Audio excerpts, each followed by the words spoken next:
She could afford only $30 for her twin's birthday, and the billionaire CEO nearby took notice. "You're a fraud.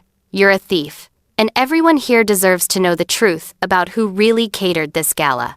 The words echoed through the crystal chandeliers of the Manhattan ballroom as 500 of the city's elite turned to stare. Natalie Brooks stood frozen beside her spectacular dessert display, her hands trembling as Richard Sutton, her former boss, pointed an accusing finger at her. Flash photography exploded around them. Cameras captured every second of her humiliation.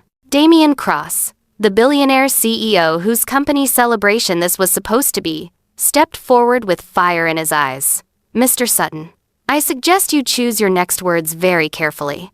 "Oh, I'll choose them perfectly," Richard sneered, waving a folder of documents.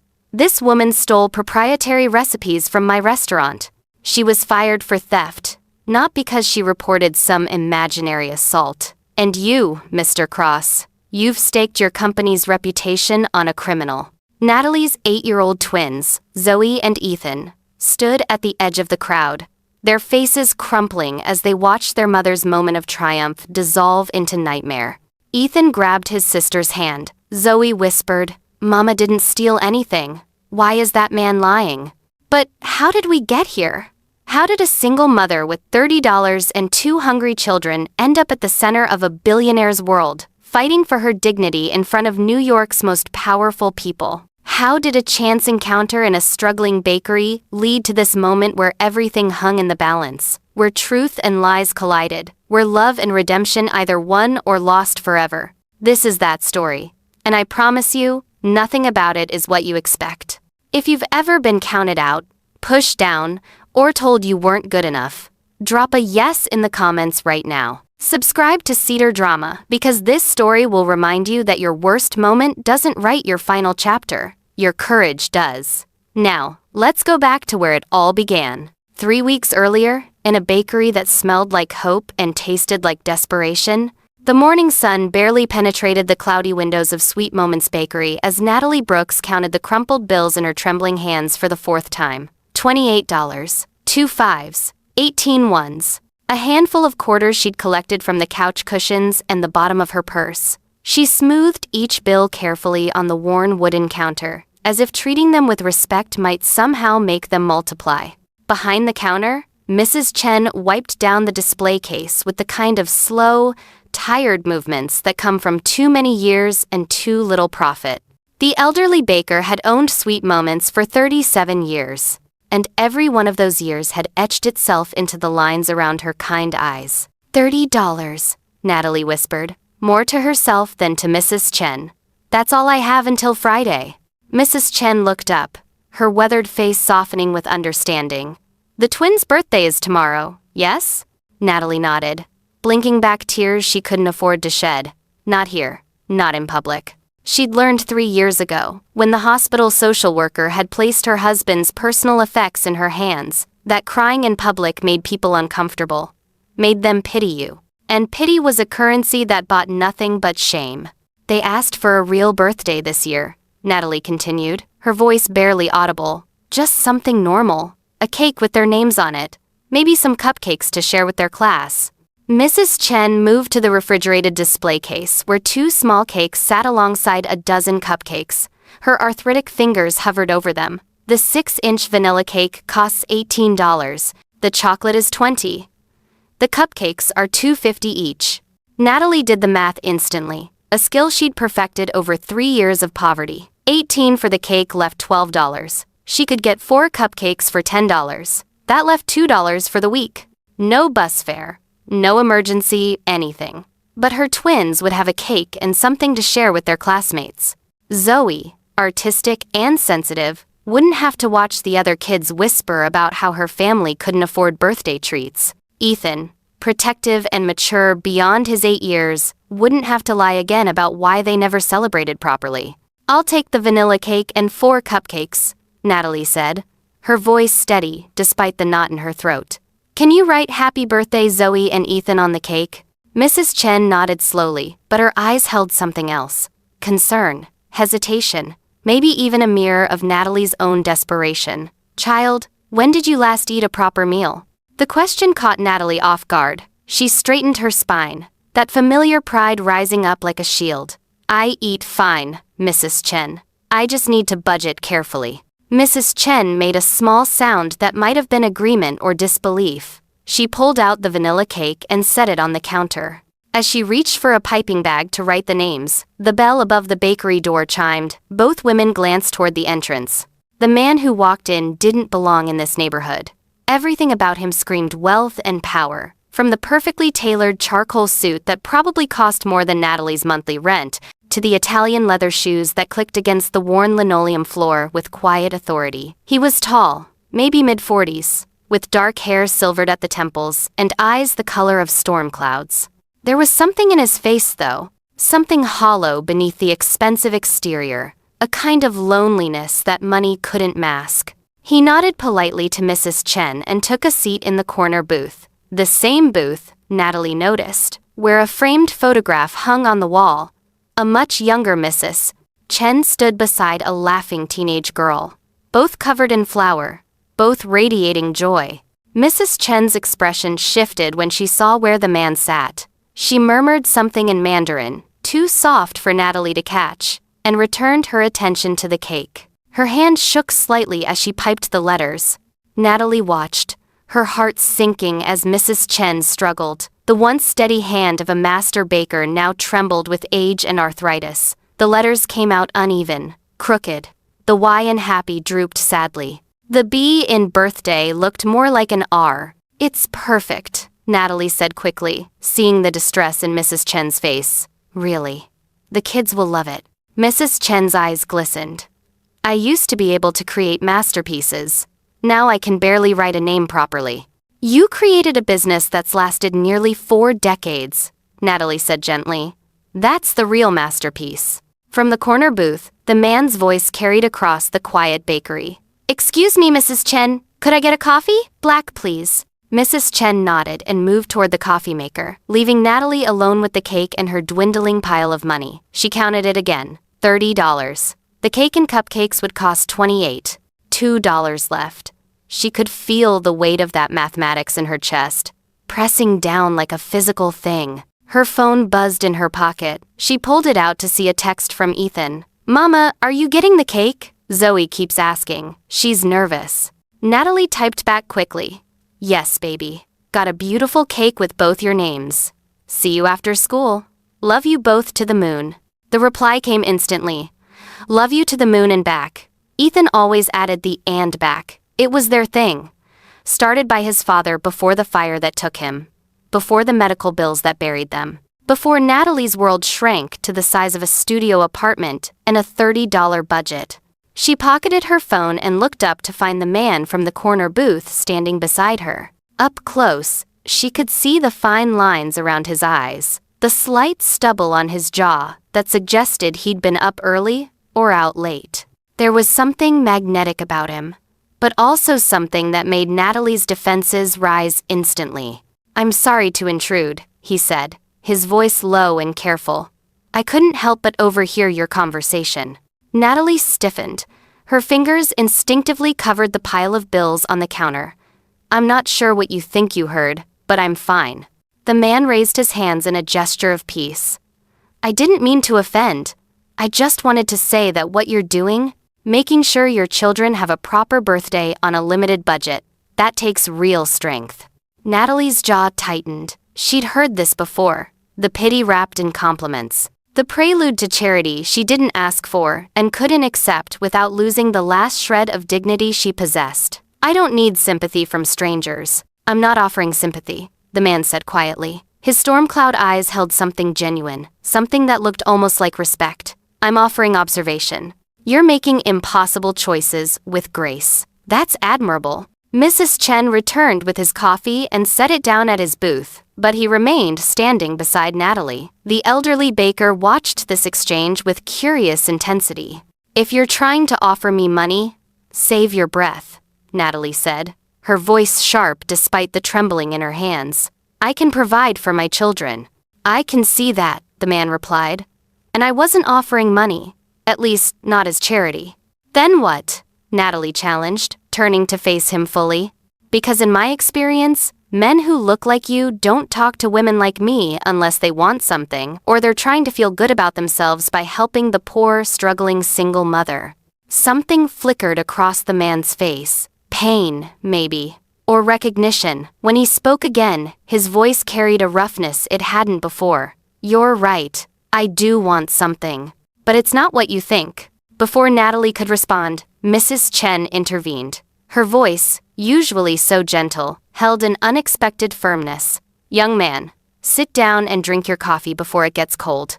Natalie, come help me in the back for a moment. Natalie blinked, surprised by the command in Mrs. Chen's tone. She glanced at her money still spread on the counter, then at the man who made no move toward it. With reluctance, she followed Mrs. Chen into the small kitchen behind the bakery. The kitchen was cramped and outdated, with industrial mixers from the 1980 seconds and an oven that groaned every time it heated. But it smelled like heaven, vanilla and cinnamon and chocolate and butter. The smells of Natalie's childhood, before culinary school, before her marriage, before everything fell apart. Mrs. Chen turned to face her, crossing her arms over her thin chest. That man out there is Damien Cross. The name meant nothing to Natalie. She shook her head. Mrs. Chen sighed. He's a billionaire. Technology company. Cross Innovations. They make the software that runs half the medical equipment in hospitals across the country. Natalie's stomach dropped. A billionaire. Of course. That explained the suit, the shoes, the confident way he carried himself through a neighborhood where most people counted coins for coffee. He comes here every month on the same day, Mrs. Chen continued. Today, he orders black coffee, sits in that corner booth for exactly 1 hour, and leaves $100 tip. Why? Natalie asked, though part of her already knew. The photograph on the wall, the sad hollowness in his eyes. That was his sister's favorite booth, Mrs. Chen said softly. Lily. She died 2 years ago in a car accident. She was only 26. She and Damien grew up poor in Queens. She worked 3 jobs to put him through college. When he made his first million, he bought her a bakery. My bakery. He bought the building so I wouldn't lose it when the rent tripled. Lily loved to sit in that booth and taste test my new recipes. Natalie felt something shift in her chest. Not pity, exactly, but understanding. The recognition of shared grief. She knows what it is to lose someone. What it is to have a hole in your life shaped like a person who should still be there. Mrs. Chen wasn't finished. The building's owner is selling next month. Even with Damien's help, I can't afford to buy it. Sweet Moments will close. I'll lose everything Lily loved about this place. Natalie's throat tightened. Mrs. Chen, I'm so sorry. The elderly baker waved away the sympathy. I'm telling you this because that man out there, he's not looking for a tax deduction or a feel-good story. He's looking for purpose. His sister used to say he forgot why success matters once he got it. She tried to remind him. But now she's gone, and he's lost. What does that have to do with me? Natalie asked, though she suspected she knew. Mrs. Chen smiled, a knowing expression that made her look decades younger. Maybe you can remind him, and maybe he can help you. Not charity, opportunity. Before Natalie could respond, Mrs. Chen pushed through the kitchen door back into the main bakery. Natalie followed, her mind racing. Damien Cross still stood by the counter, his coffee untouched in the booth behind him. He looked between Mrs. Chen and Natalie with cautious hope. Mrs. Chen planted herself behind the register and fixed Damien with a look that probably made CEOs squirm. Young man, I have a proposition for you. Damien raised an eyebrow. I'm listening. Mrs. Chen gestured to Natalie. This young woman is one of the most talented pastry chefs I've ever met. She has a gift. But she's been blacklisted from every decent kitchen in this city because she had the courage to report a sexual assault by her former boss's son. Natalie's face flamed with humiliation and anger. Mrs. Chen, you don't need to tell him my business. Yes, I do, Mrs. Chen said firmly.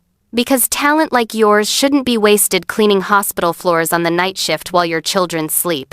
And money like his shouldn't be spent on empty charity galas that feed egos instead of changing lives. Damien's expression shifted, his storm cloud eyes fixed on Natalie with new intensity. You're a pastry chef? Was. Natalie corrected bitterly.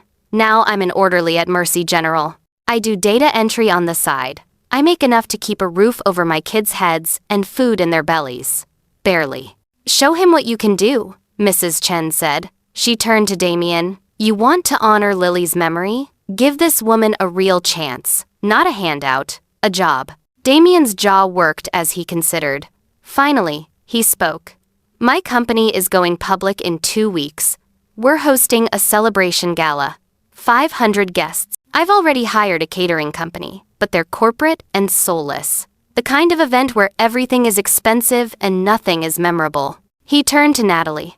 What if I hired you instead? You create the dessert experience. Whatever you want, whatever budget you need. If you pull it off, I'll make sure every food critic, restaurant owner, and investor in New York knows your name. I'll personally guarantee that your blacklisting ends. Natalie's heart hammered against her ribs. This was impossible. This didn't happen to people like her. There had to be a catch. What do you get out of it? Damien's expression turned raw, honest. The chance to do something that matters. My sister believed that success without purpose is just expensive emptiness. I've spent 2 years proving her right. Maybe helping you is how I start proving her wrong. The silence stretched between them, heavy with possibility and risk. Mrs. Chen broke it gently. Natalie, child, you came in here with $30 trying to give your babies a birthday. Let this man give you a chance to build them a future. Natalie looked at the cake on the counter, the crooked letters, the $28 it represented, the $2 that would remain. Then she looked at Damien Cross, this billionaire stranger with sad eyes and a dead sister's memory driving him toward redemption. She thought about Zoe, who drew pictures of the elaborate cakes her mother used to make before everything fell apart. About Ethan, who told his teachers his mom was a chef even though she scrubbed bedpans for minimum wage. About the talent that lived in her hands, dormant but not dead, waiting for a chance to prove it still existed. I have conditions, Natalie said, her voice steadier than she felt. Damien nodded. Name them. 1. This is a job, not charity. I earn every penny. If my work isn't good enough, you fire me and owe me nothing. Agreed.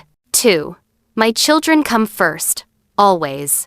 If they need me, I walk away from your gala, your connections, all of it. Damien's expression softened. Absolutely. 3. Natalie took a breath. I need an advance, enough to give my kids a proper birthday tomorrow and cover my bills until the gala. I'll work it off. Every dollar. But I can't do this if I'm worried about keeping the lights on. How much? Damien asked simply. $500, Natalie said, the number feeling enormous and impossible in her mouth. Damien pulled out his wallet without hesitation. He counted out 5 $100 bills and placed them on the counter beside her pile of crumpled ones and quarters. This is your signing bonus. Non-refundable, whether the gala happens or not. And your fee for the actual event will be $50,000. Natalie's knees nearly buckled. $50,000. That was more than she made in a year. That was a new start, a security deposit on a better apartment, savings, hope. I can't possibly be worth that much, she whispered. Damien's smile was sad and knowing. My sister always said that people undervalue themselves because the world teaches them to. Don't let the world win, Natalie. Show them what you're worth. Mrs. Chen beamed, her eyes bright with unshed tears. My kitchen is yours. Tonight, you bake the twins' birthday cake. A real one, the kind that reminds you who you are. Natalie stared at the $500, at Mrs. Chen's hopeful face, at Damien Cross, who watched her with an expression that said he needed this as much as she did. Maybe more. Okay, she said, the word barely audible. Okay, I'll do it. The relief that washed over Damien's face was almost painful to witness. Thank you. Don't thank me yet, Natalie said, gathering the money with shaking hands. You haven't tasted my work. I might be terrible now. Somehow, Damien said quietly. I doubt that. That evening, after she picked up Zoe and Ethan from school and fed them dinner and helped with homework, Natalie stood in Sweet Moment's kitchen. The industrial mixers hummed. The oven preheated with its familiar groan. Ingredients she hadn't touched in 3 years spread across the stainless steel counter. Damien had insisted on being there. To understand what I'm hiring, he'd said.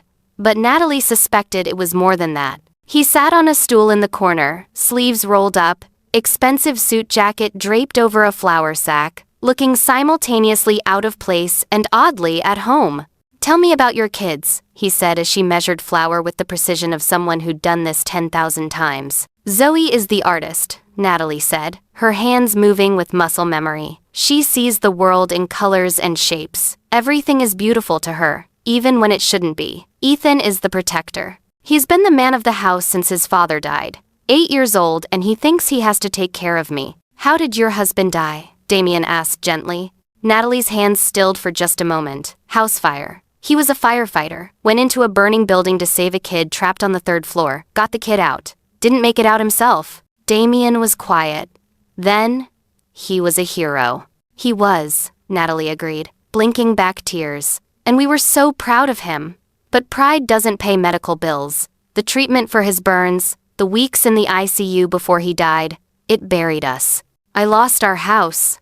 Lost everything." She cracked eggs with swift, practiced movements, the action soothing in its familiarity.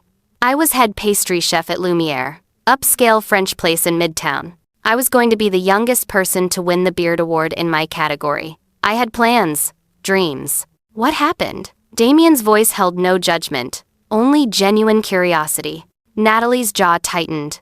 "The owner's son, Richard Sutton Jr., he cornered me in the walk-in freezer one night after service. Put his hands where they didn't belong. Said if I wanted to keep my job, I'd be nice to him." She whisked the batter with more force than necessary. "I kneed him in the groin and reported him to his father, Richard Sutton Sr. 3 days later, I was fired for theft. They claimed I stole proprietary recipes. Blacklisted me with every restaurant owner in their network, which is basically everyone who matters." "Did you sue?" Natalie laughed bitterly. "With what money? What lawyer? I had 2 kids to feed and a mountain of medical debt.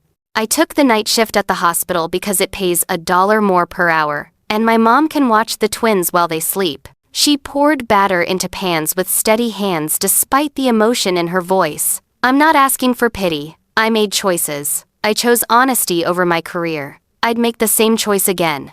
But some days, when I'm scrubbing floors at 3 in the morning, I wonder what it would be like if the world rewarded truth instead of punishing it." Damien was silent for a long moment. When he spoke, his voice was rough. "My sister Lily. She worked as a waitress, a grocery store cashier, and a dog walker, all at the same time. So I could go to MIT. So I could build a company. She sacrificed everything." He stood and moved closer, watching Natalie work. "When I made my first 10 million, I bought her anything she wanted. She asked for a bakery, not to own, just to invest in. Mrs. Chen's place was struggling. Lily loved it here. Said it reminded her of everything good about hard work and community." Natalie slid the cake pans into the oven and set the timer. She turned to face him. "You miss her." "Every day," Damien admitted. "And I'm angry at myself because I was so busy building the company that I didn't spend enough time with her. The night she died, she left me a voicemail. I didn't listen to it until after the funeral." "What did it say?" Damien's eyes glistened. She said, "Don't forget why we did this. It wasn't for money. It was so we could help people like us. People who just need someone to believe in them. You're losing sight of that, big brother. Come back to what matters." Natalie felt her throat tighten. "She sounds like she was amazing." "She was," Damien said. "And she was right. I did lose sight. I've spent 2 years going through the motions, building wealth, attending galas, feeling nothing." He looked at Natalie with an intensity that made her breath catch. "Then I walked into this bakery today and heard you counting $30 like it was all the money in the world. I saw you choosing between your pride and your children's happiness. And I thought, this is what Lily meant. This is what matters." The timer beeped. Natalie pulled the cake layers from the oven, golden and perfect. The smell filled the small kitchen, rich and sweet and full of memory. Damien breathed it in. "That smells incredible." "It's just vanilla cake," Natalie said. But she smiled despite herself. "It's not just anything," Damien countered. "It's proof that you're exactly who Mrs. Chen said you are." As the cakes cooled, Natalie prepared buttercream frosting. Damien watched, fascinated, as her hands worked with a grace and confidence that seemed at odds with the uncertain woman who'd counted crumpled bills that morning. "Can I help?" he asked. Natalie raised an eyebrow. "You want to help?" "I want to understand," Damien said.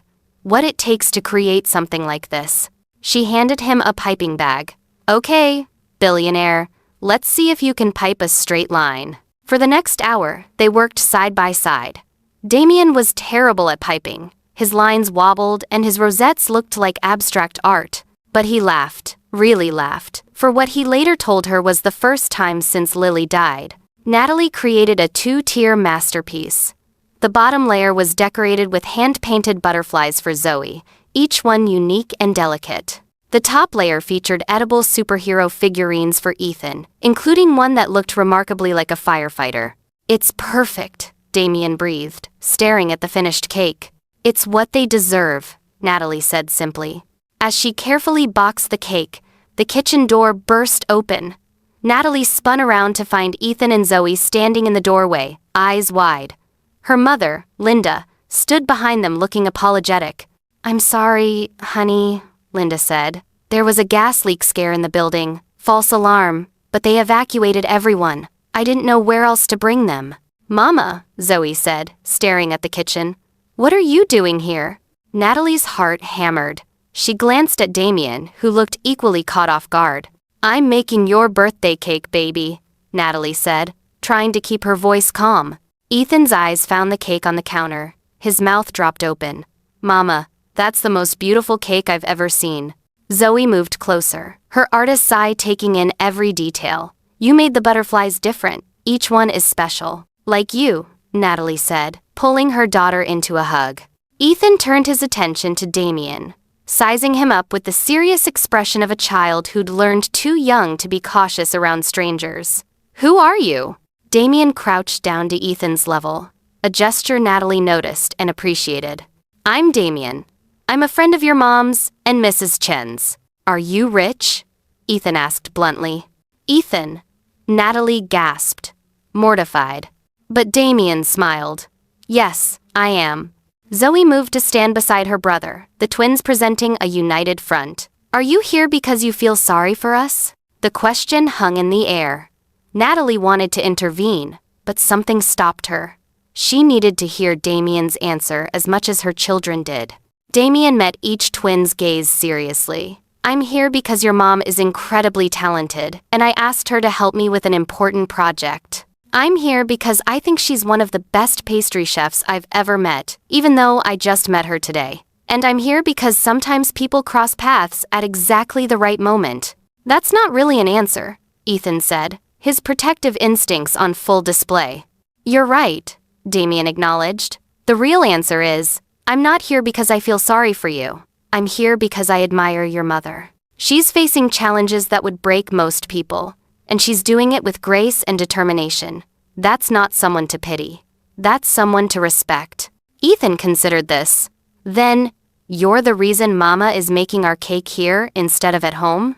"I am," Damien said. "I hope that's okay."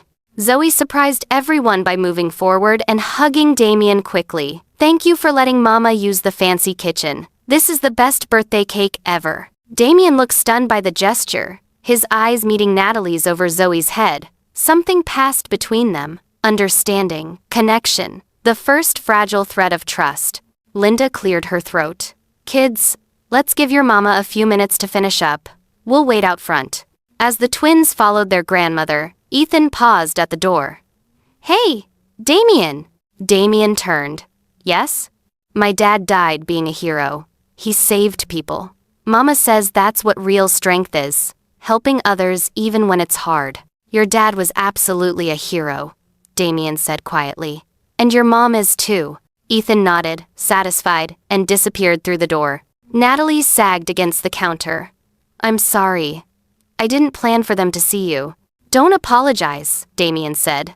"They're remarkable kids. Smart, protective. They love you fiercely." "They're my whole world," Natalie admitted. "It shows," Damien said. "And Natalie?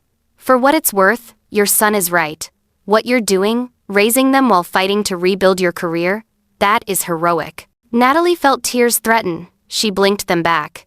I should get this cake home. Big day tomorrow. Damien helped her carry the cake to her battered Honda Civic. As she settled it carefully in the trunk, he pulled out his wallet again. What are you doing? Natalie asked warily. Giving you my personal number, Damien said, handing her a business card with a number written on the back in pen. The gala is in 10 days. We should meet tomorrow to discuss details. After your twins' party. Natalie took the card, her fingers brushing his. Okay. Damien smiled, and it transformed his face. Good night, Natalie. Happy birthday to Zoe and Ethan. Good night, Damien. As she drove home, her mother in the passenger seat and the twins chattering in the back about the amazing cake, Natalie caught her reflection in the rearview mirror. For the first time in 3 years, she saw something in her own eyes she'd thought was lost forever. Hope. The next morning, Natalie woke before dawn to the sound of whispered giggles. She smiled, keeping her eyes closed, as Zoe and Ethan tiptoed into her bedroom. Mama, Zoe whispered loudly. Are you awake? Natalie stretched dramatically. I am now. Birthday girl and birthday boy. The twins launched themselves onto the bed, all elbows and knees and pure joy. We're 8, Ethan announced. Ancient, Natalie teased, pulling them both into hugs. Practically teenagers. The apartment was still cramped and shabby, but Natalie had stayed up until 2 in the morning transforming it. Streamers made from cut-up newspapers hung from the ceiling, each one decorated with Zoe's drawings. Balloons from the dollar store clustered in corners. A banner made from cereal box cardboard spelled out Happy Birthday in Natalie's careful lettering. Mama, Zoe breathed, looking around. You made it beautiful. You deserve beautiful, Natalie said simply. Breakfast was pancakes shaped like butterflies and superhero shields, made from the last of the pancake mix, and served with syrup Natalie had watered down to make it last. The twins ate like it was a feast at a 5-star restaurant. When do we get cake? Ethan asked, eyeing the boxed masterpiece on the counter. After your party this afternoon, Natalie said. Grandma is bringing some friends from school over. The knock at the door came at 10 in the morning, hours before the party was supposed to start. Natalie frowned, wiping her hands on a dish towel as she went to answer it. Damien Cross stood in the hallway of her run-down apartment building, looking absurdly out of place in dark jeans and a simple gray sweater. He held 2 wrapped packages. Natalie's jaw dropped. What are you doing here? I wanted to drop off birthday gifts for the twins, Damien said, looking almost shy. Is that okay? You didn't have to do this, Natalie said, but she stepped aside to let him in. The apartment was maybe 400 square feet total. A kitchenette, a living area with a pull-out couch where Natalie slept, and a tiny bedroom the twins shared. It was clean but worn, with patched walls and a ceiling stain from a leak 2 floors up. Damien took it all in without judgment. Just observation. Mr. Damien, Zoe said, appearing from the bedroom. You came to our party? If that's okay with you, Damien said, crouching down again. I brought presents, but they're small. I didn't want to overstep. Ethan emerged, more cautious than his sister. What kind of presents? Damien handed Zoe her package first. She tore into it with the enthusiasm of an 8-year-old. Inside was a set of professional watercolor paints, the kind art students used, along with thick textured paper. These are real artist supplies, Zoe whispered reverently. Your mom mentioned you like to draw, Damien said. I thought you might like to paint too. Zoe threw her arms around him again. Thank you. Thank you, thank you. Ethan opened his package more slowly. His face went very still when he saw what was inside. It was a firefighter's memorial badge, the kind given to families of fallen heroes. Engraved on the back were words, in honor of Michael Brooks, hero, father, forever remembered. Ethan's eyes filled with tears. He looked up at Damien. How did you know my dad's name? I did some research last night, Damien admitted. I wanted to make sure I got the details right. Your father saved 14 lives in his career. That's remarkable. Ethan clutched the badge to his chest. No one ever gave us anything about Dad before, just words. This is real. Your dad was real, Damien said gently. His heroism was real, and you should have something that honors that. Natalie's vision blurred with tears. She turned away, pretending to check on something in the kitchen, but Damien saw. Of course he saw. The afternoon party was modest but full of laughter. Linda arrived with 6 kids from the twin school and their parents. Mrs. Chen came, bringing cookies. The small apartment overflowed with people and noise and joy. Damien stayed, sitting on the floor with the kids, letting Zoe paint a butterfly on his hand with her new watercolors, playing superhero games with Ethan. He looked more relaxed than Natalie had seen him, more present. One of the mothers, a woman named Patricia, who worked 2 jobs like Natalie, pulled her aside. "Who's the handsome guy with your kids?" "A friend," Natalie said automatically. Patricia raised an eyebrow. "That's not a just friends look he's giving you." Natalie glanced over to find Damien watching her with an expression she couldn't quite name. Warmth. Interest. Something deeper. "It's complicated," Natalie said. "The best things are?" Patricia replied with a knowing smile. When the cake came out, all the kids gasped. Even the adults pulled out phones to take pictures. Natalie lit 8 candles, 4 on each tier, and everyone sang. Zoe and Ethan stood close together, eyes shining, and made their wishes before blowing out the flames in one breath. "What did you wish for?" someone asked. "Can't tell," Ethan said seriously. "Won't come true if we tell." But later, when the guests had left, and Damien helped Natalie clean up while the twins played with their new gifts, Zoe whispered to her mother, "I wished that every birthday could feel like this one." Natalie's heart clenched. "Me too, baby. Me too." After the twins were finally asleep, exhausted from excitement, Natalie walked Damien down to his car. The evening air was cool, carrying the smell of rain. "Thank you," she said quietly, "for the gifts, for coming. For making them feel special." "They are special," Damien said, "and so are you." Natalie looked up at him, this man who'd walked into her life less than 24 hours ago and already turned it upside down. "Why are you really doing this? The gala, the advance, the birthday presents. What do you actually want from me?" Damien was quiet for a long moment. "Honest answer? Please. I want to remember what it feels like to care about something real," he said. "I've spent 2 years sleepwalking through my life, building wealth, attending meetings, feeling nothing. Then I saw you in that bakery, counting $30 like it was all the hope in the world, and I felt something for the first time since Lily died." "What did you feel?" "Purpose," Damien said simply. "The sense that maybe I could do something that matters. Help someone who actually deserves it. Honor my sister's memory by becoming the person she believed I could be." He met her eyes. "So yes, I'm being selfish. This is as much for me as it is for you. Maybe more." Natalie considered this. She appreciated the honesty more than he probably knew. "Okay then.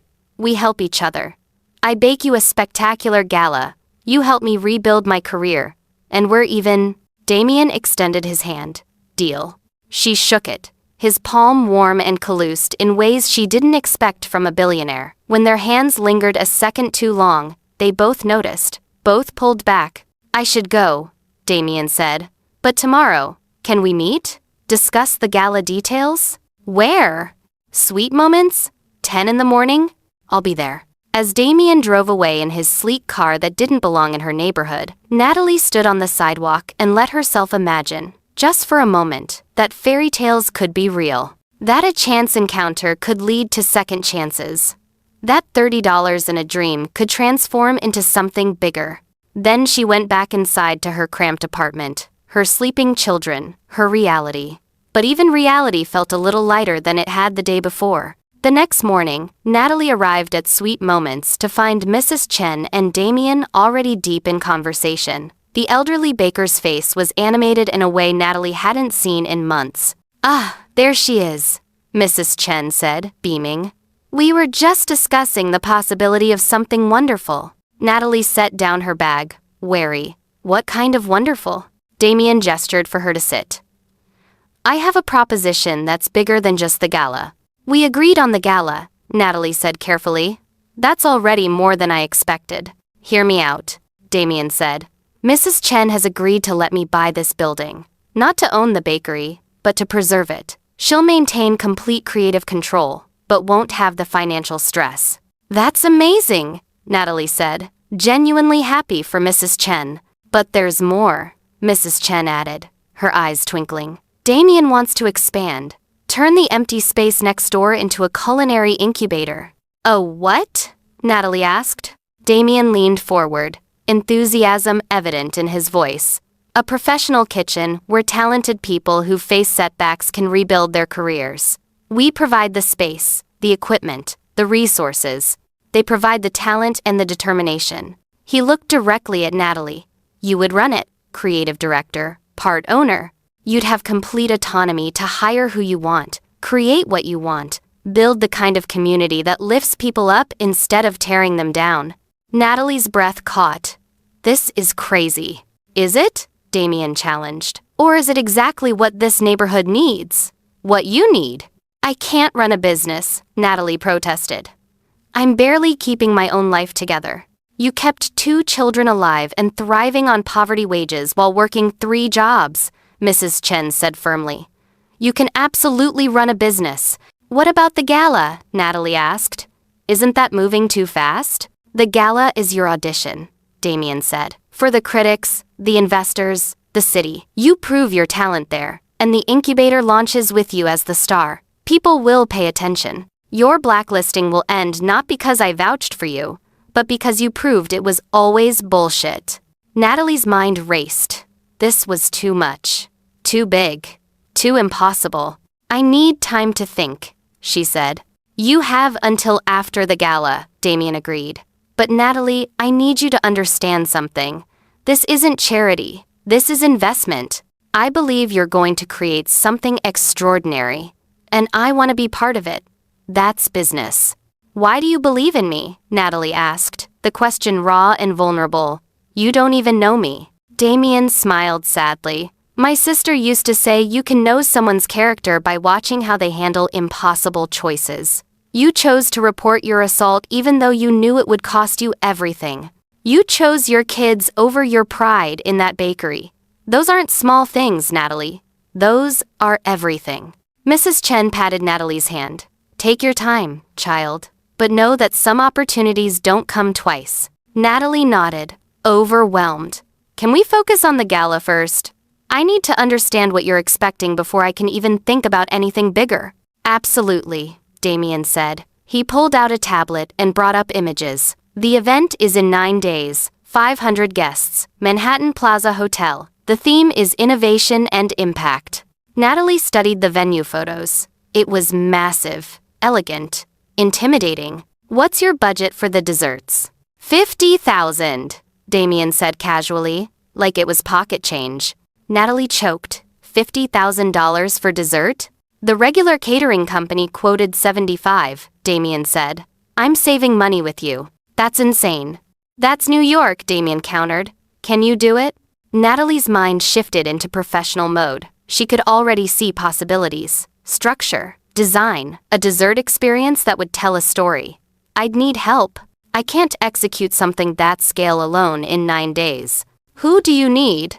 Natalie pulled out her phone and scrolled through old contacts. There are 3 other chefs I worked with, all blacklisted like me, all brilliantly talented. If I could hire them. Damien didn't hesitate. Hire them. Whatever their rate, pay it. What if they say no? What if they don't trust this? Then convince them, Damien said simply. You believed in yourself enough to say yes. Help them believe too. Over the next 3 days, Natalie called in favors and faced rejection. Of the 3 chefs she contacted, 2 hung up when they heard she wanted them for a Cross Innovations event. The association with wealth and power scared them, made them suspicious. But the 3rd, a woman named Iris Chen, no relation to Mrs. Chen, said yes. Iris had been blacklisted for refusing to hide health code violations. She'd been working as a grocery store baker, her Michelin star talent wasted on sheet cakes and cookies. When Iris arrived at Sweet Moments and saw the professional kitchen Damien had already begun upgrading, she cried. Real professional equipment, quality ingredients, space to create. This is really happening? Iris asked Natalie. It's really happening, Natalie confirmed. 2 more chefs arrived the next day, Marcus Torres, blacklisted for being gay in a homophobic kitchen, and Keisha Williams, blacklisted for reporting wage theft. They were wary at first, but when they saw Natalie's designs for the gala, their professional pride overrode their fear. "This is genius," Marcus breathed, studying her sketches. "You're creating an edible art installation." "The theme is transformation," Natalie explained. "From struggle to strength. Every piece tells part of that story." For 6 days, they worked 18-hour shifts. Damien visited daily, always arriving with coffee, always asking thoughtful questions, always respecting their creative process. He was particularly fascinated by Natalie's hands as she worked, the way her fingers shaped sugar into delicate sculptures, the precision of her knife work, the artistry in every movement. On the third day, as Natalie demonstrated a complicated technique, she looked up to find him watching her, with an expression that made her breath catch. "What?" she asked, suddenly self-conscious. "Nothing," Damien said quickly. I've been in hundreds of meetings with talented people, but I've never seen anyone love what they do the way you love this." "Baking is meditation for me," Natalie admitted. "When everything else is chaos, this makes sense. Ingredients combine in predictable ways. If you follow the rules, you get consistent results. There's comfort in that. Is that why you became a chef?" Natalie paused, considering. "I became a chef because my grandmother taught me that feeding people is how you show love when words aren't enough. My parents fought constantly, screaming matches, thrown dishes. But my grandmother, she'd take me into the kitchen and we'd bake. We'd create something beautiful from flour and eggs and sugar. And for those hours, the fighting didn't matter." She looked up at Damien. "Food is powerful. It's memory. It's comfort. It's celebration. When you do it right, it tells people they matter." Damien moved closer.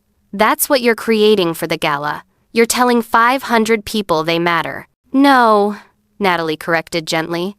"I'm telling people like me that we matter, that our struggles don't define us, that we can transform pain into purpose." Their eyes held. Something electric passed between them. Iris's voice broke the moment. "Natalie, I need your opinion on the chocolate sculptures." Natalie tore her gaze away from Damien's, her heart racing. As she worked with Iris, she could feel Damien's eyes on her, could feel the pull of something neither of them had named yet, something dangerous and wonderful and terrifying. That evening, after the others had left, Natalie found Damien still there, sitting in Mrs. Chen's corner booth, looking at the photograph of his sister. "She was beautiful," Natalie said, sliding into the seat across from him. "She was everything good," Damien said. "Generous, hopeful. She saw potential in everyone. Including you. Especially me," Damien acknowledged. "When we were kids, I got accepted to MIT with a full scholarship. But we didn't have money for books, for a computer, for any of the things I'd need. Lily was 19. She'd been saving to go to college herself." "She gave you her savings," Natalie guessed. "All of it," Damien confirmed. $12,000 she'd earned working 3 jobs. She said, "One of us gets out. You're the smart one. Make it count." And you did. "I built a company," Damien said. "I made money. But did I make it count? I'm not sure anymore." Natalie reached across the table and covered his hand with hers. "You're making it count now. Am I? Or am I just trying to ease my guilt?" "Can it be both?" Natalie asked gently. "Can't you honor her and heal yourself at the same time?" Damien turned his hand to lace his fingers through hers. "When I'm with you, with your kids, in that kitchen watching all of you create, I feel something I haven't felt in 2 years. I feel like I'm part of something real." "You are part of something real," Natalie said. "This gala, this chance you're giving us, it's changing lives, including mine." Their hands remained clasped. Neither pulled away. "Natalie," Damien said quietly, "I need to tell you something." "Okay." I didn't just happen into sweet moments that day. I'd been sitting in my car outside for an hour, trying to decide if I should go in. It's Lily's birthday tradition, but it's also painful. I almost drove away. "What made you stay?" "I saw you through the window," Damien admitted, counting your money with such careful dignity, and I thought, she's fighting. She hasn't given up. Maybe I shouldn't either. Natalie's throat tightened. I almost didn't go in that day either. I thought about just telling the twins we'd celebrate next year, when things were better. I'm glad you went in, Damien said. Me too. The moment stretched, heavy with unspoken words. Then Damien's phone buzzed. He glanced at it and frowned. Probleme? Natalie asked. Just a board member asking about the gala, Damien said, wondering why I replaced the caterer so close to the event.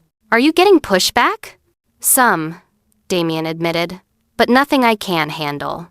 What he didn't tell her was that Richard Sutton Sr., Natalie's former boss, was one of Cross Innovation's largest investors, and Richard had just discovered who was catering the gala. But that storm was still 4 days away. For now, in this quiet moment, there was just Damien and Natalie, two people finding unexpected connection in shared grief and fragile hope. 4 days before the gala, Natalie arrived at Sweet Moments at 6 in the morning to find the locks changed. She stood in front of the door, key in hand, heart sinking as it refused to turn. Mrs. Chen appeared from the side alley, her face pale and distressed. I got here an hour ago. Found this taped to the door. She handed Natalie an official-looking letter. Natalie's hand shook as she read. It was from the building's management company. Immediate health code inspection required. Kitchen closed until further notice. Estimated timeline, 7 to 10 days. This is impossible, Natalie said, her voice rising with panic. We're 4 days out. All our prep work, all our ingredients, everything is in there. Mrs. Chen's jaw was tight with anger. This is Richard Sutton's doing. He's on the board of the management company.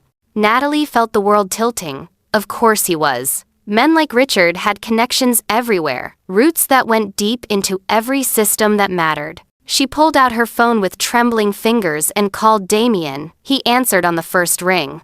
Natalie? What's wrong? She explained the situation, her voice cracking as professional composure gave way to desperation. We're locked out. Everything we've built for the past 6 days is trapped inside. The gala is in 4 days, and we have no kitchen. Damien was silent for 3 seconds. Then his voice came back, cold and controlled in a way that suggested banked fury. I'm making some calls. Don't move. I'll be there in 20 minutes. He arrived in 15. With him came 2 lawyers, a health inspector Natalie recognized from the city health department, and a locksmith. The health inspector, a no-nonsense woman named Dr. Patricia Okafor, examined the notice with professional skepticism. This citation doesn't list specific violations. It's unusual. Normally, we detail exactly what needs addressing. She pulled out her tablet and checked records. According to our files, Sweet Moments passed a routine inspection 6 weeks ago with flying colors. There's no reason for an emergency closure. So someone called in a false report? One of Damien's lawyers asked. Dr. Okafor's expression was carefully neutral. I can't speculate on motivation, but I can tell you this closure notice isn't from my department. It's from a private inspection company, which has no legal authority to close a business, the lawyer finished. He turned to the locksmith. Open it. Within minutes, they were inside. The kitchen was exactly as they'd left it. Spotless, organized, clearly maintained to the highest standards. Dr. Okafor did a thorough walkthrough, taking notes. She finally turned to Mrs. Chen. Your kitchen is in excellent condition, better than most professional facilities I inspect. I'm filing a report that contradicts this closure notice. You're legally permitted to operate. Relief flooded Natalie's system. Thank you. But Dr. Okafor's expression remained serious.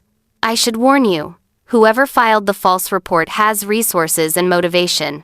This might not be the last obstacle they throw at you. After the health inspector left, Damien pulled Natalie aside. This was Richard Sutton. You know that, right? Natalie nodded, exhaustion and anger warring in her chest. He knows I'm catering your gala. He's trying to sabotage me. He's trying to sabotage both of us, Damien corrected. His investment firm holds significant shares in Cross Innovations. He called yesterday threatening to pull his support if I didn't replace you with the original caterer. Natalie's stomach dropped. How much would it cost you if he pulls out?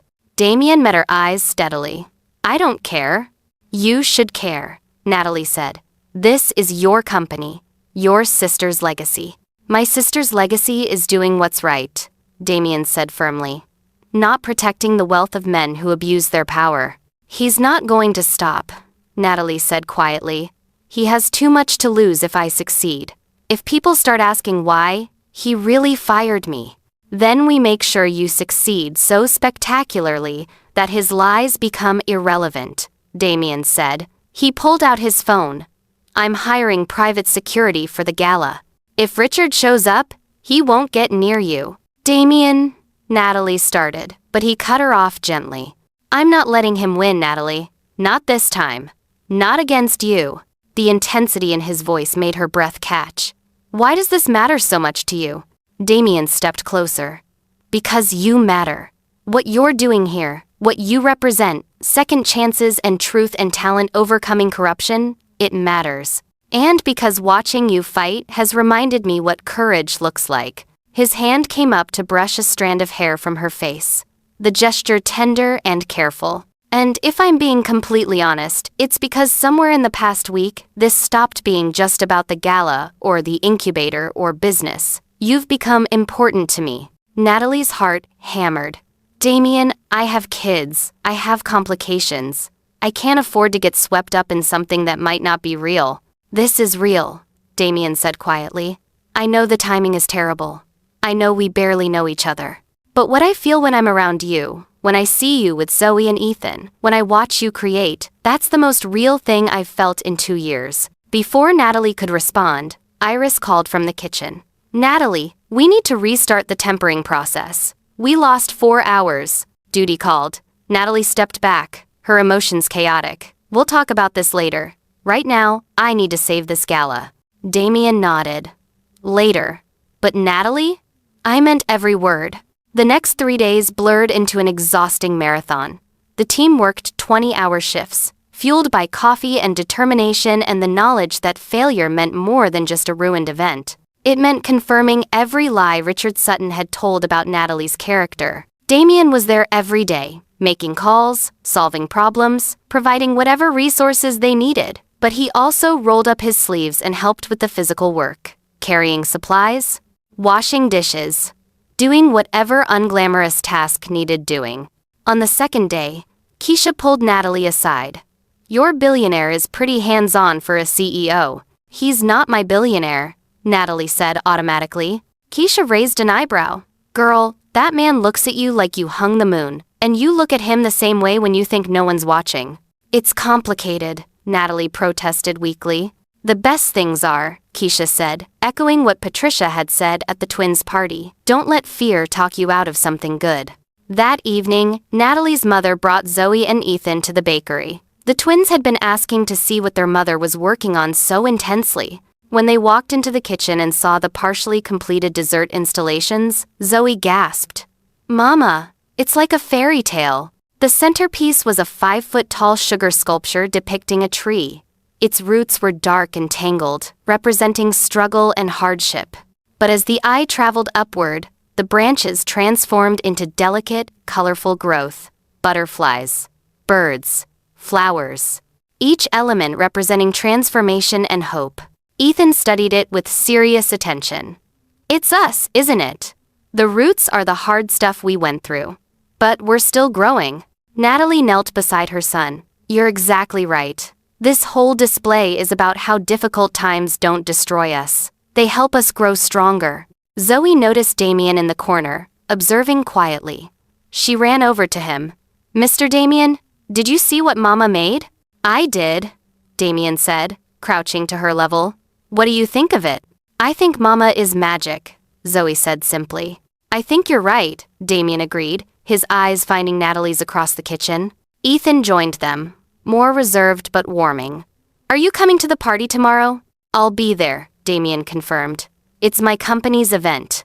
Will you make sure nobody is mean to Mama? Ethan asked with the bluntness of a child. She gets nervous sometimes. When there's lots of important people, Damien's expression grew serious.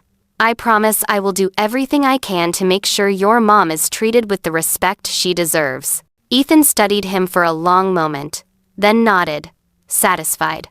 Okay, I believe you. After Linda took the twins home, Damien found Natalie in the storage room, taking a rare moment to breathe. Your kids are incredible, he said. They're my whole heart. Natalie replied.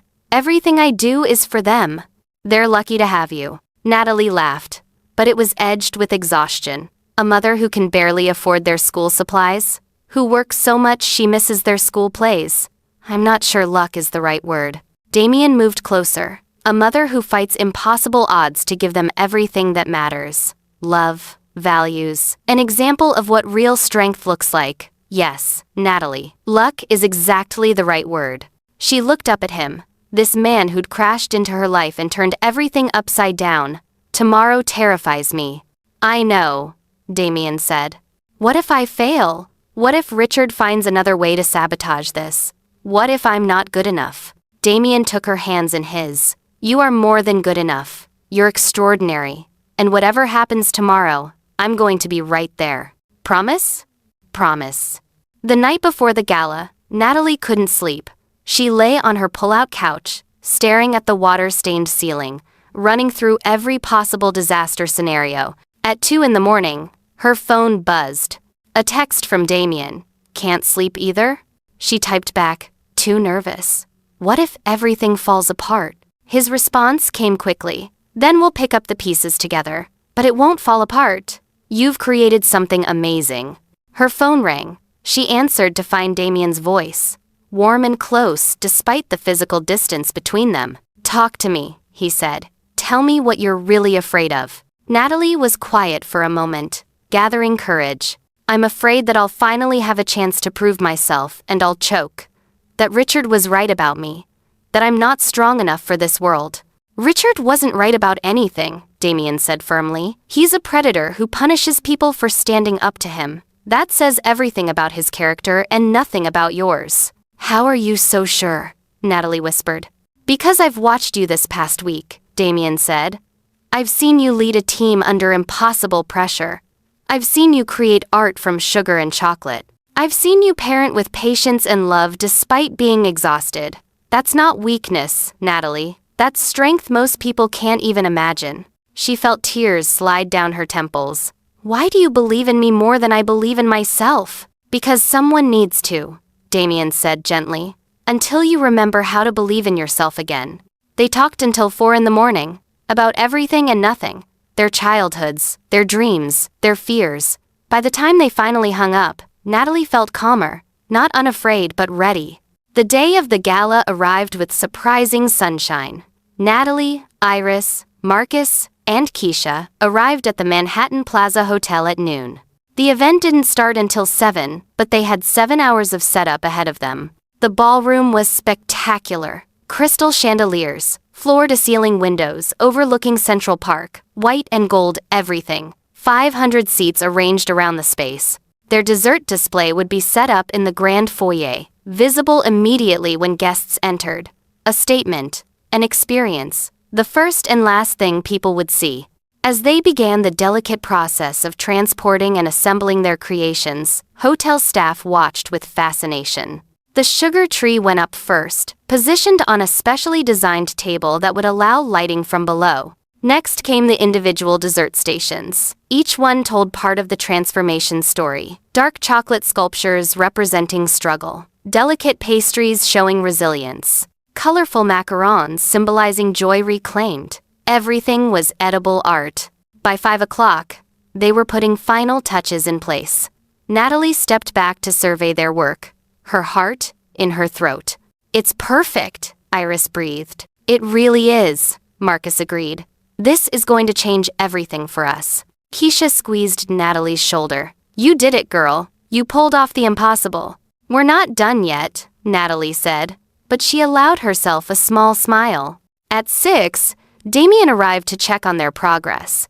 He stopped dead when he saw the completed display, his expression shifting from professional interest to genuine awe. Natalie, he said, his voice rough with emotion. This is breathtaking. You think the guests will like it? She asked, suddenly vulnerable. Like is too small a word, Damien said, moving closer. This is transformative. This is the kind of work people talk about for years. He wanted to touch her. She could see it in the way his hand lifted slightly then dropped. But they were in public, with her team watching, with hotel staff bustling around.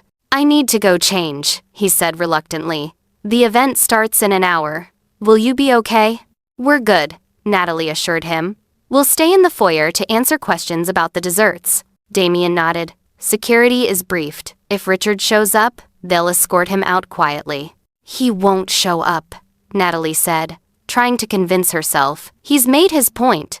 He tried to stop this, and failed. What neither of them knew was that Richard Sutton had no intention of staying away. He'd spent the past week building a case, collecting fake evidence, preparing for a very public confrontation. At 7 o'clock, guests began arriving. And from the very first reaction, Natalie knew they'd succeeded. People stopped in the foyer, stunned by the dessert display. Phones came out, photos were taken. Voices murmured appreciation and awe. A food critic from the Times approached Natalie. You're the artist behind this? Natalie nodded, her voice steadier than she felt. I am, along with my talented team. The critic took notes, asked questions about technique and inspiration. This is exceptional work. I haven't seen anything like it in years. Who did you train under? Natalie's throat tightened. She'd trained at some of the best culinary schools, had worked under James Beard Award winners. But saying that meant opening the door to questions about why she wasn't still in those kitchens. I trained at the Culinary Institute, she said carefully. And I've worked in various establishments over the years. The critic sensed there was more to the story, but before he could press, another guest called him over. He promised to return later to finish their conversation. As the evening progressed, more critics and industry professionals approached, each one impressed.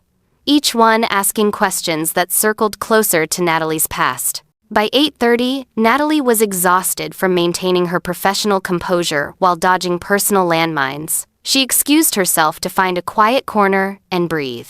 She was in a side hallway, leaning against the wall with her eyes closed, when she heard voices approaching.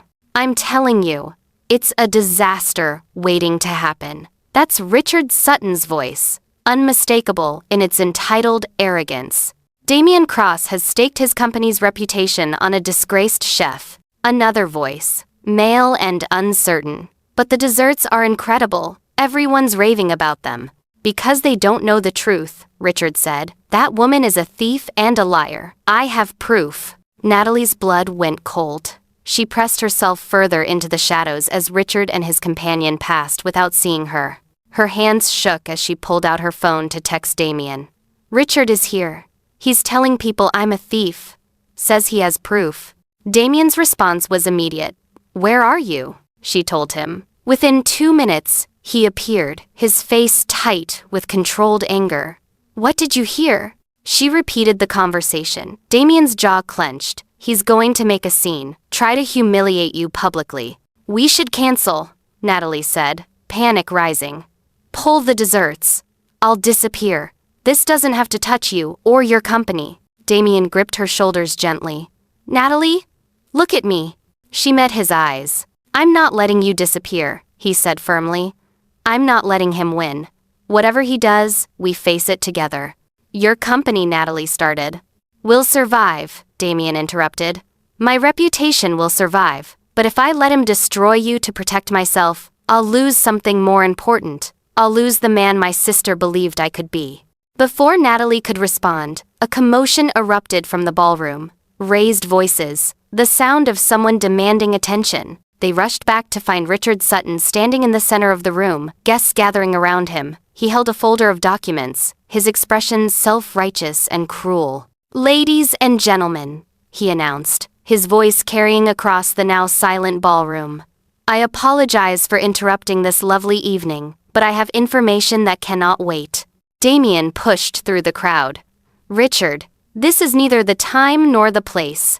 Oh, I think it's exactly the time and place, Richard countered.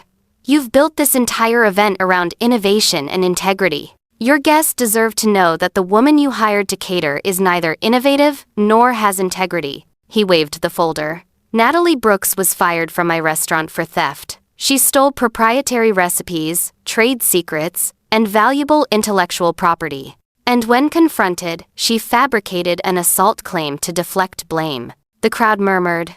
Phones appeared, filming. Natalie felt the world collapsing around her. Damien's voice cut through the noise, cold and commanding. "You're lying." "I have documentation," Richard said smugly. "Witness statements, financial records. She's a fraud, Damien. And you've staked your company's reputation on her." That's when Natalie saw them.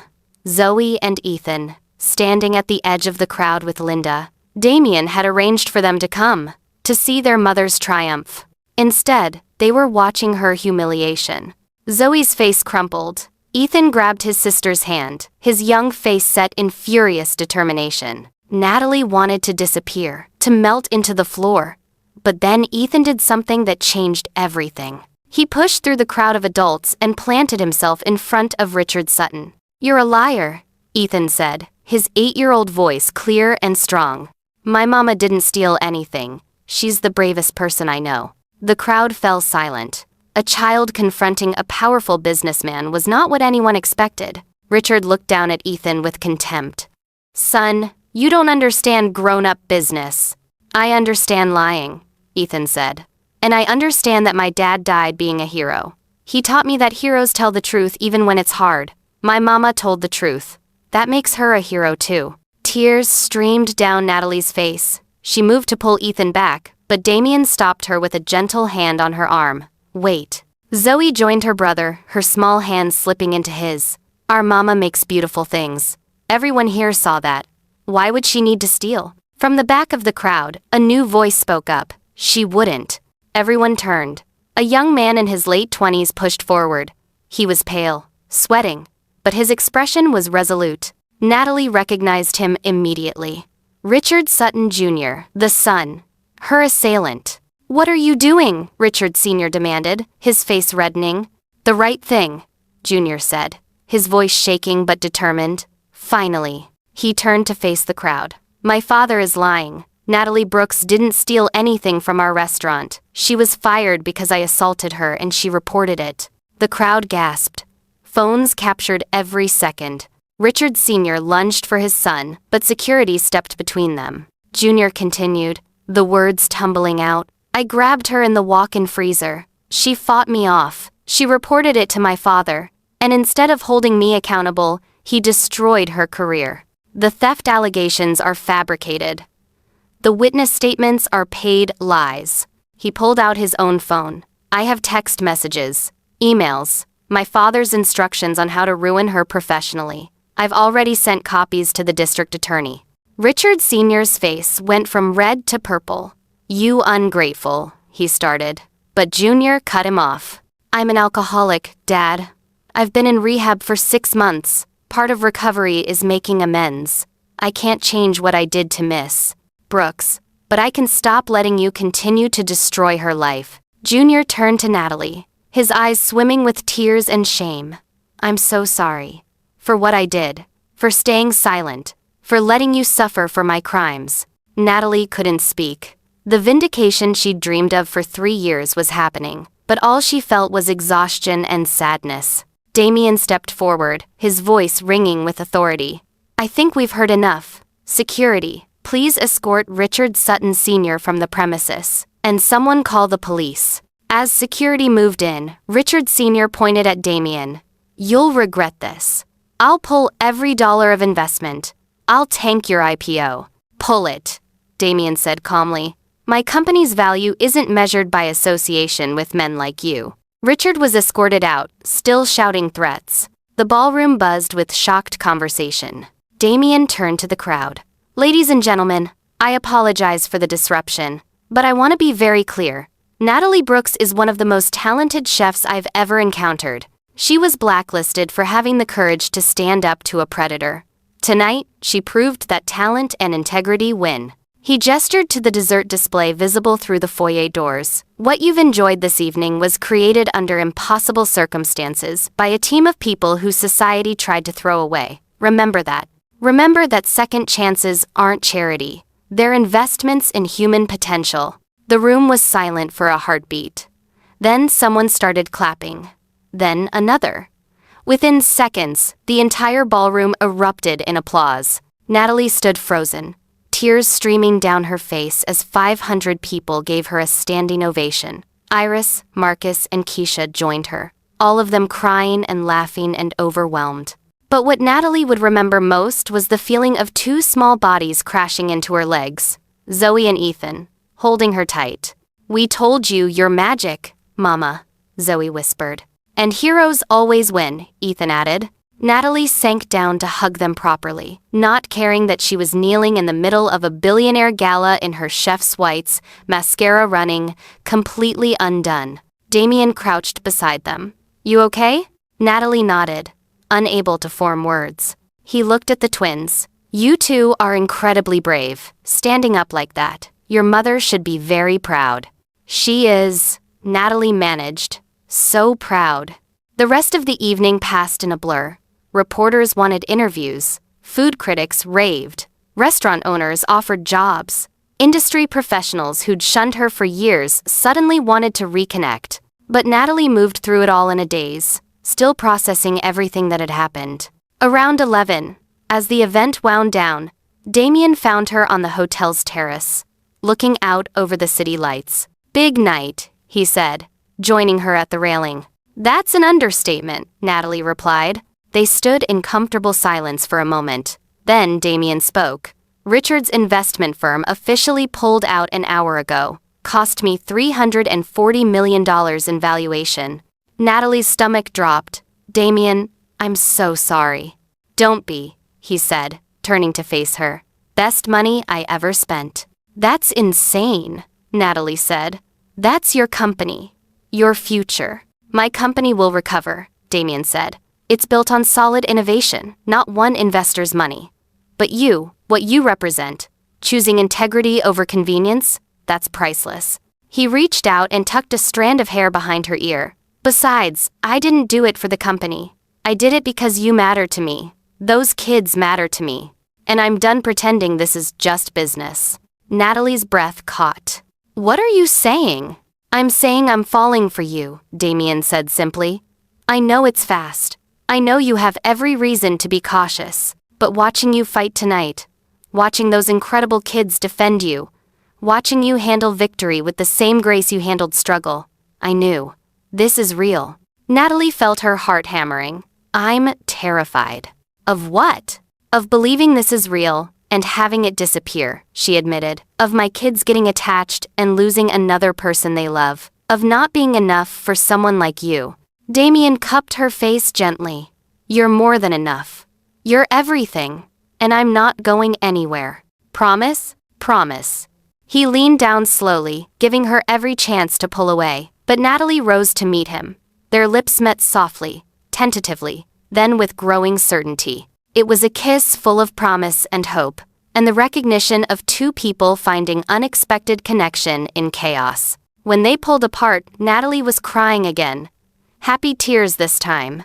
"I'm a mess," she laughed, wiping her eyes. "You're perfect," Damien corrected. From the terrace doorway, a voice called out. Finally. They turned to find Iris, Marcus, Keisha, and Mrs. Chen all grinning. "Took you long enough," Keisha added. "We've been watching this slow burn for a week." Everyone laughed. And in that moment, surrounded by friends, with Damien's arm around her waist, Natalie felt something she hadn't felt in 3 years. She felt like she was exactly where she was supposed to be. 6 months later, Natalie stood in the gleaming kitchen of Sweet Moments Culinary Incubator. The expansion was complete, 12 individual stations, each occupied by a talented chef who'd faced setbacks. Some had been blacklisted like her. Others had been incarcerated. Some were recent immigrants struggling to break into the industry. All of them were getting a second chance. Mrs. Chen moved among them, mentoring and tasting and offering wisdom from her decades of experience. She'd postponed retirement, too energized by the new venture to step away. Natalie's role had expanded beyond her wildest dreams. She was creative director, but also teacher, advocate, and living proof that redemption was possible. Her blacklisting had ended spectacularly. Job offers had poured in, but she'd turned them all down to build something better. The incubator had become a pipeline to success. Several graduates had already opened their own businesses. Others had been hired by top restaurants. Their talent finally recognized. Damien had been true to his word. He'd invested not just money, but time and connections. Cross Innovations' IPO had recovered and exceeded projections. Turned out that standing on principle was good for business. But more importantly, he'd become part of Natalie's family. Sunday dinners with the twins. Homework help sessions where Ethan asked endless questions about technology. Art gallery visits with Zoe to nurture her talent. He was careful never to try to replace their father.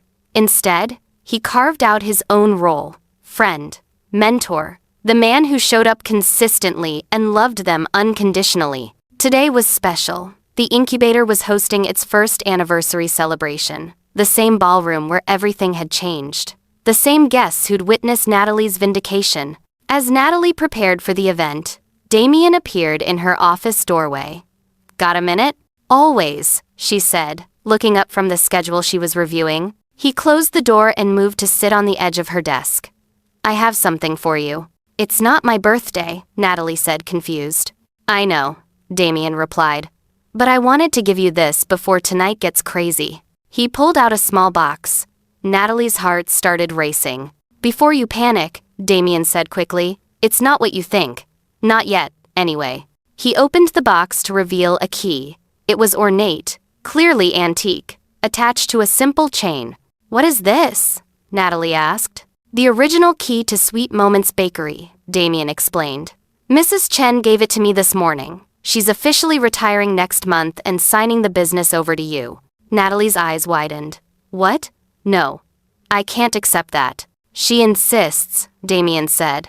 "And before you argue, she made me promise to tell you that this isn't charity. This is legacy. She wants you to have what Lily loved, because you embody everything Lily believed in." Natalie felt tears well up. "She's giving me her life's work." "She's giving it to someone who will honor it and build on it," Damien corrected. "Someone who understands that feeding people is about more than food. It's about dignity and community and second chances." He fastened the chain around Natalie's neck. The key rested just over her heart. "There's more," Damien said, suddenly nervous in a way she'd never seen him. "More?" He pulled out a second box. This one she recognized immediately. Jewelry box, ring-sized. Natalie's breath stopped. Damien slid off the desk and down onto one knee. "Natalie," he said, his voice thick with emotion. "6 months ago, you counted $30 like it was all the hope in the world. I watched you choose dignity over despair. I watched you fight impossible odds. I watched you be the kind of mother, chef, and human being that most people only aspire to." He opened the box to reveal a simple but stunning ring. A single diamond, ethically sourced, set in a band engraved with tiny butterflies. "I'm not asking you to marry me right now," Damien continued. "I know you need time. I know the twins need to be ready. But I'm asking if you'll consider building a future with me. Not because I can provide financial security, but because I love you. I love Zoe and Ethan. I love the family we've started to become." Natalie was openly crying now. "Damien, you don't have to answer today," he said quickly. "Take all the time you need. I just wanted you to know that I'm all in. Completely. Forever." Natalie looked at this man who'd walked into her life when she had nothing but determination and $30. Who'd seen her value when the world tried to convince her she had none. Who'd loved her children like they were his own. "Ask me," she said. "What?" "Ask me properly," Natalie repeated, smiling through her tears. "Because my answer is yes." Damien's face transformed with joy and disbelief. "Are you sure?" "I've never been more sure of anything," Natalie said. "You've shown up every single day. For me, for my kids. You've proven that love isn't about rescue. It's about partnership. So yes, Damien Cross, I'll marry you." He slipped the ring onto her finger, then stood and pulled her into a kiss that felt like coming home and starting an adventure all at once. When they finally pulled apart, both laughing and crying, there was a knock at the door. "Come in!" Natalie called, quickly wiping her eyes.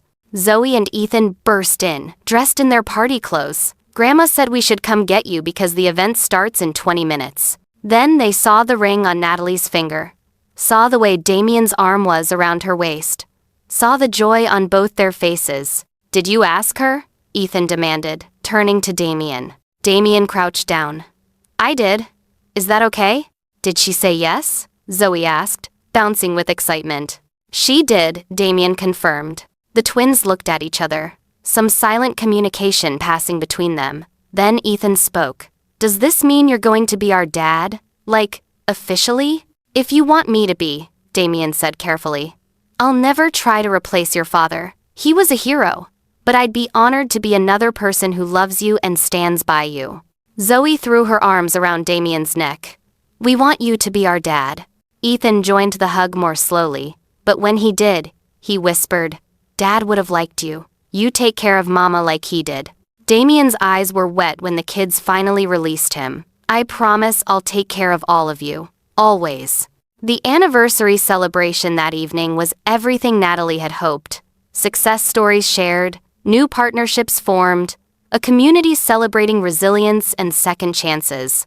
But the moment she'd treasure most came during her speech. She stood at the podium, looking out at the crowd, her children in the front row with Linda and Mrs. Chen, Damien beside them. A year ago, I stood in a bakery with $30, she began. I thought that was all I had, all I was worth. I was wrong. She touched the key around her neck. I had talent. I had determination. I had 2 incredible children who believed in me even when I struggled to believe in myself. And I met someone who reminded me that setbacks aren't endings. They're redirections. She looked at Damien. This incubator exists because someone took a chance on me. But more than that, it exists because we all deserve second chances. We all deserve to have our talent recognized, our struggles acknowledged, our potential invested in. The crowd applauded. Natalie continued. To everyone here who's been counted out, pushed down, told you weren't good enough, I want you to hear this. Your circumstances don't define you. Your courage does. Your resilience does.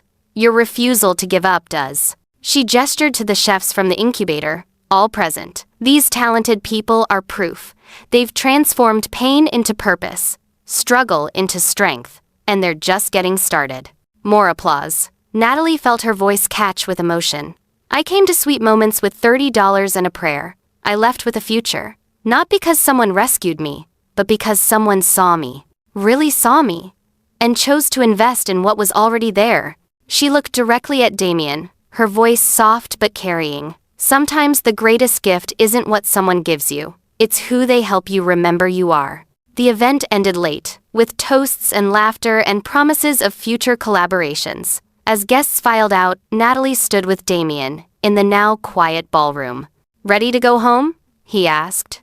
Home, Natalie repeated, the word feeling warm and right. Yes. They collected Zoe and Ethan, both half asleep after the excitement. As they walked to the car, Ethan tugged on Damien's sleeve. Yeah, buddy? When you marry Mama, can we call you Dad? Damien knelt down, eye level with the boy. I would be incredibly honored if you called me Dad. Ethan nodded seriously. Okay, Dad. The simple word hung in the air, heavy with meaning and promise.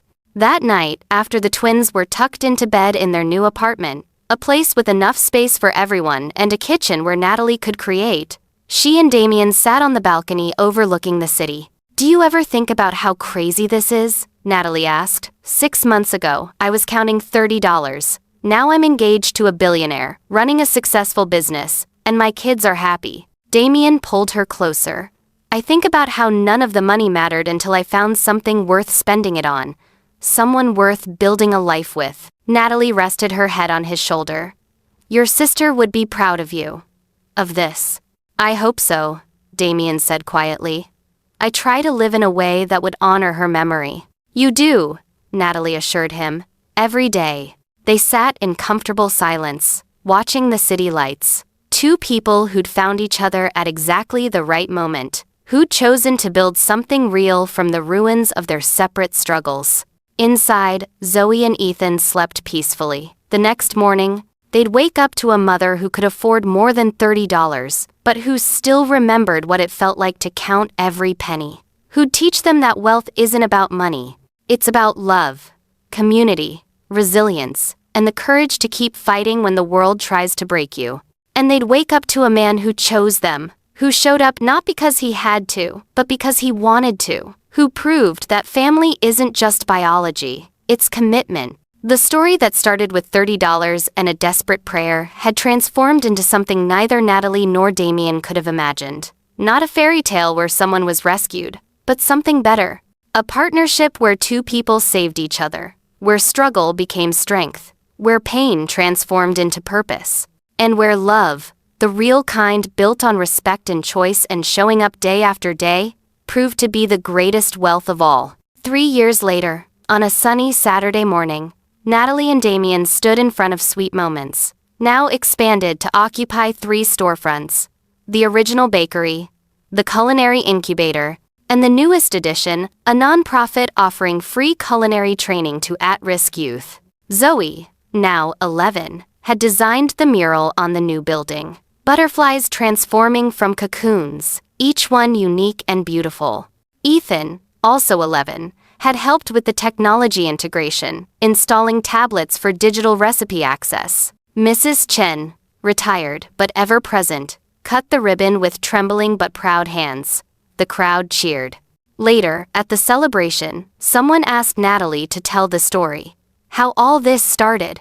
She looked at Damien, at their children, at the community they'd built. It started with $30, she said simply, and a man who saw potential where others saw poverty. But really, it started with a choice: to keep fighting, to believe I deserved better, to accept help without losing myself. She smiled. And it turns out, $30 was enough, not because of what it could buy, but because of what it represented. Hope, determination, a mother's love. Those things don't have a price tag. They're priceless. The crowd applauded.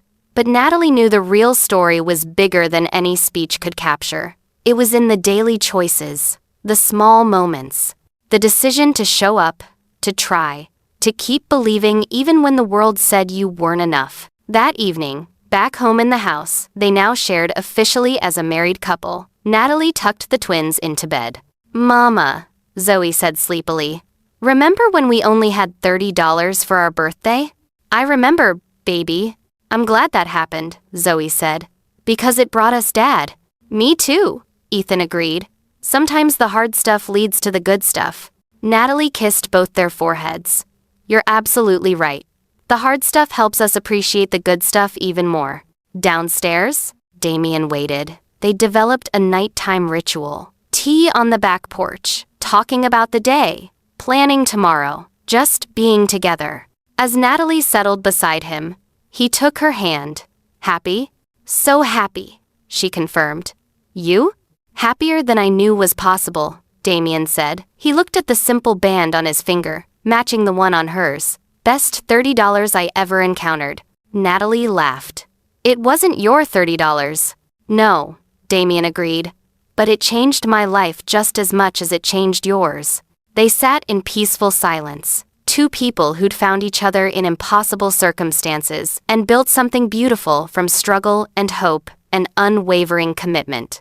The fairy tale wasn't about being rescued. It was about being seen, being valued, being given a chance to prove what you always knew you could be. And sometimes, that starts with $30 and a stranger who chooses to believe. If this story touched your heart, I need you to do 3 things right now. First, hit that like button. Your engagement helps stories like this reach people who need to hear them. Second, subscribe to Cedar Drama and turn on that notification bell, because we're committed to bringing you stories that celebrate resilience, dignity, and the transformative power of second chances. Third, and this is the most important, drop a comment telling us about a time someone believed in you when you didn't believe in yourself. Share this video with someone who needs to be reminded that their struggle doesn't define their worth. Their courage does.